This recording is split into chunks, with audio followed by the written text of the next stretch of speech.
வெண்டைக்காய் புளிக்குழம்பு செய்கிறதுக்கு வெண்டைக்காயை சுத்தமாக கழுவி வச்சு பொடி பொடியாக கட் பண்ணிக்கலாம்.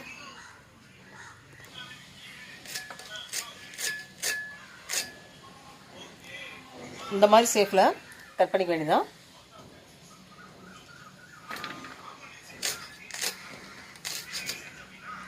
பாதி முத்தல் அதுக்கு கீழே போட்டுடலாம். முத்தல் போட்டால் நல்லா இருக்காது, கொஞ்சம் பிஞ்சு வெண்டைக்காய் நல்லாயிருக்கும், டேஸ்ட் நல்லாயிருக்கும்.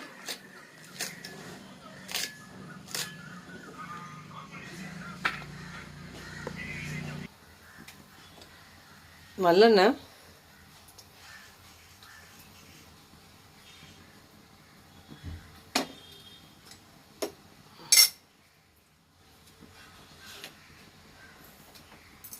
கடுகு,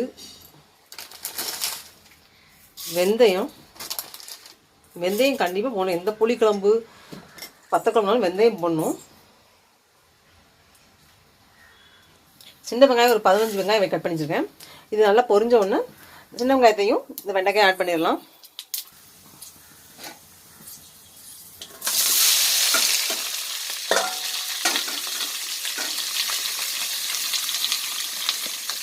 தக்காளி ஒரு 4 தக்காளி சுத்தமாக வாஷ் பண்ணி எடுத்துக்கலாம், பொடி பொடியாக கட் பண்ணி எடுத்துக்கலாம்.